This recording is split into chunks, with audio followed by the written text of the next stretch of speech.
Hiya, Dulles here, just to explain a little bit about me and my background.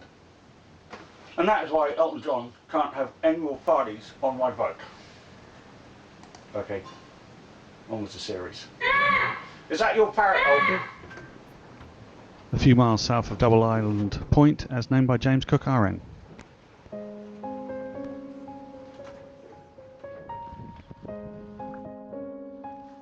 Double Island Point astern was the Aries doing all the steering.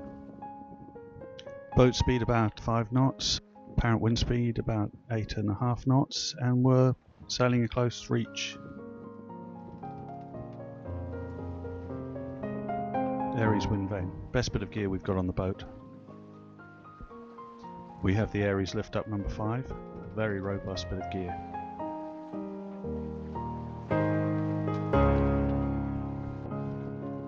As you can see, the paddle's pushed over to port, and that's because it's been twisted by the wooden vane at the top. So basically the wind blows on this white board that you can see here, and that movement's transmitted down that rod and onto the paddle, which twists it. The water flow then goes past the paddle, forcing it to the left or to the right, or port or starboard, and that's transmitted through these lines here and onto the steering wheel, and it steers the boat. Very ingenious. Your boat course is governed by the direction of the wind, so if the wind comes round by 10 degrees, then your boat will come round by 10 degrees. But out in the open water, the wind's always fairly steady in its direction. You can steer a very accurate course, and it never gets tired and never gets bored. Great bit of gear. Apparent wind speed about 8.6 knots, but it'll steer the boat down to half that apparent wind speed, and if you've got problems, turn on the electric one. Squirt it with any oil to keep it lubricated. Engine oil will do. Use spectra lines between the Aries and the wheel steering. It improves at no end and keeps tension on the lines all the time.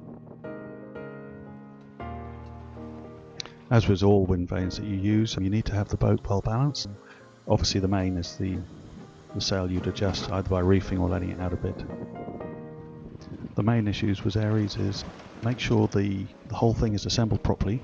This includes the cogs are aligned correctly, easy to put wrong, the rod is on the right way, it can go one of two ways, and the counterweight faces into the wind.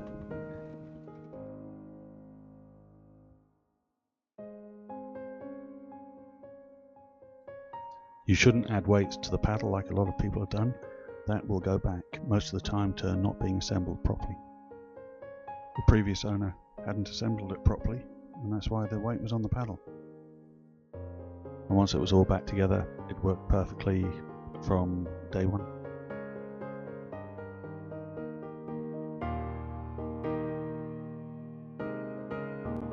The great advantage of Aries, you can get rid of grumpy crew.